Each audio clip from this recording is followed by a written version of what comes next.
So early on, say yes. When you're in that messy middle, say no.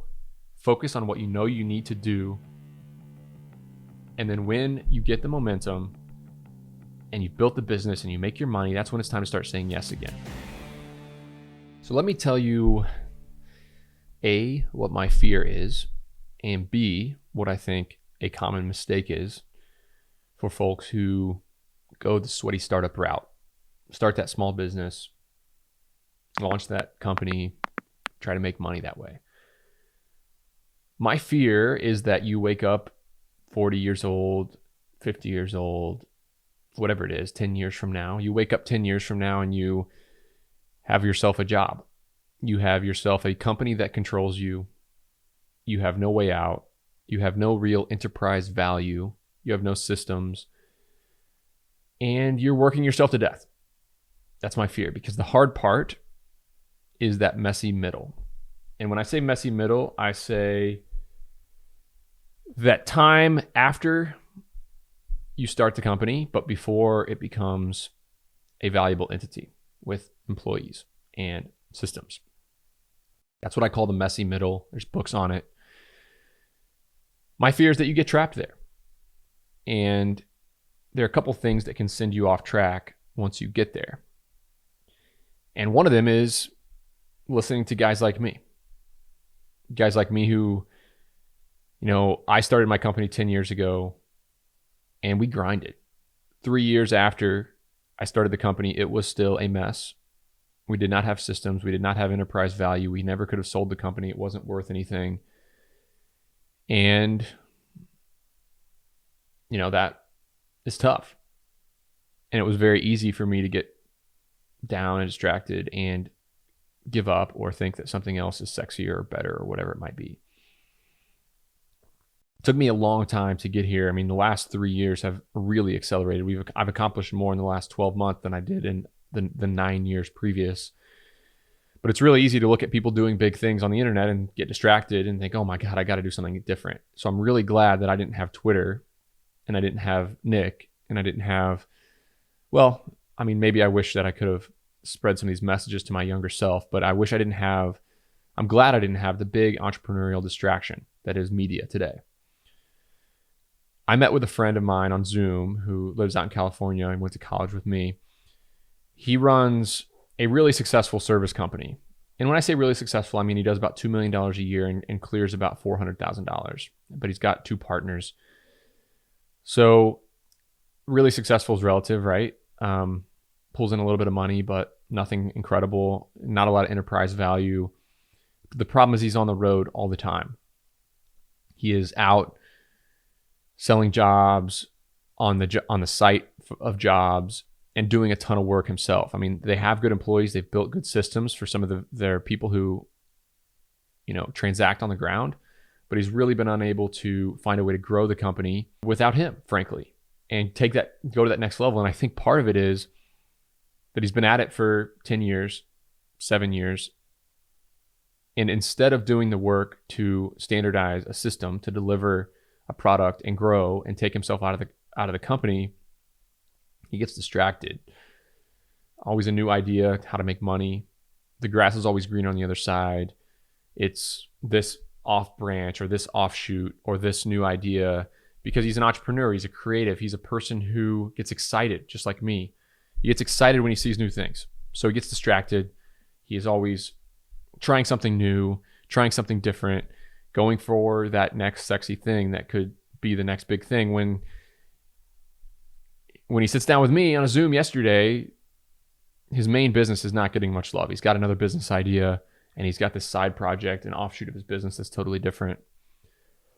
And when that happens, he loses focus on what he should be excited about, and that is his little old sweaty startup that generates the $2 million a year in revenue, that has that security. His focus, his fun should be the fun part. The focus for him should be building out systems and making those hires and growing that company.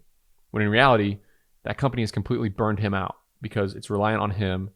It is a big pain in his ass, and it's not fun and exciting anymore.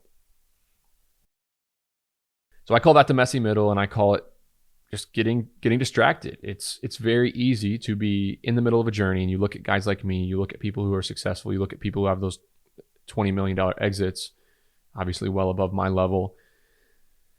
You look at those people and it's easy to think, damn, I'm in the wrong business. I got to think of something different. I got to do something else. And as you make money, this is a very important part. As you make money, as you meet more people, as you're in business longer, the amount of opportunities that come your way increases. The amount of opportunities that come your way get more fun, more exciting, more profitable, and you realize that the world is just one big, giant opportunity. That makes it really, really, really hard to focus on your main thing and keep your main thing the main thing. And it's what kills a lot of entrepreneurs. What kills a lot of entrepreneurs is that once they get a little bit of momentum, they start to get sidetracked, distracted, and they mess it all up. Do you have to spend 10 years growing a business? No, I think you can grow and hire and scale to some degree. I mean, we're not talking about tech scale. We're talking about scale to the point of $2, $3, $5 million a year in sales, maybe $2, $4, $5 million a year in earnings. Growing the business to that level takes focus, and it can be done quickly if you do the right things. But so many people aren't willing to do those hard things and instead get sidetracked with new opportunities, new things that can be bigger and better and sexier. I think there is a direct correlation between the amount of media consumed around entrepreneurship and the likelihood that that happens to you. So I feel like in my career right now, I have a very, very clear vision for what I need to do. I need to block, tackle, and let time do its work and do the unsexy, unfun stuff of coming to work every day, hiring the right people, and doing the right things for my little boring real estate private equity company to be really, really, really big. But it's easy now that I know people, now that I have a little bit of cash, it's easy for me to get super distracted with all these other projects, all these other things that really are not worth my time. So I'm going to tell you that the key to getting some momentum early is that energy and excitement. We never would have bought that first cargo van in 2012, 2011 if we weren't excitable people. If I wasn't the kind of person to get really excited about stuff and explore and want to get creative and be really curious. But that same curiosity can send you off the tracks when it's time to block, tackle, and do the stuff that's not fun, which is hire and scale yourself out of a job. That's the stuff that's really hard. It's totally different. So the key for my momentum early was getting excited. And the key for my success at year 5, when it was no longer fun, I was still living in a warehouse and I was still traveling around grinding for not that much money. The key to that was discipline and saying no to new opportunities, saying no to new things that could distract me. So early on, say yes. When you're in that messy middle, say no. Focus on what you know you need to do.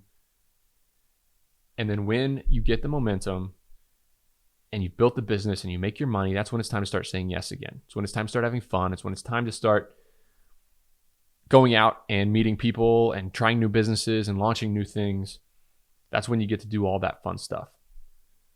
So right now, if you're in that messy middle and you got a business that's semi-successful and it needs to be taken to the next level, which is the hard part, there are many, many, many entrepreneurs with service businesses that make $50,000 to $200,000 a year. And I might be speaking directly to your soul right now when I tell you that your job is not to expand and grow and try new opportunities. Your job is to take the main thing that you do, the thing that you found to be the most profitable, and grow that thing. Even though it's not fun, it's not sexy, and it's not exciting. It's time for you to start saying no to other opportunities. Wake up, take a look at yourself and say, I'm wasting time if I'm not doing X, Y, Z. If I'm not hiring this person that I need to hire to grow my company. Focus on the stuff that matters. Focus on your main business. And then once you've made your money, once you have your FU money, once you've been able to accomplish all that you want to accomplish, that's when it's time to start saying yes, being creative, exploring, and doing all that fun stuff again. This episode of the Sweaty Startup is brought to you by LaunchKits. Visit launchkits.com/sweaty for $50 off a $750 website. So for $700, and they actually turn it around in 7 days as well. So for $700, you get an SEO, search engine optimized website. You get G Suite integration with email and Google My Business optimization, and you get a beautiful website. Visit boltstorage.com. That's my website. Justin and his team built it. They've built over 100 websites for folks who listen to this show. And guys, it's as good as it gets. If you need to get found online, visit launchkits.com sweaty today.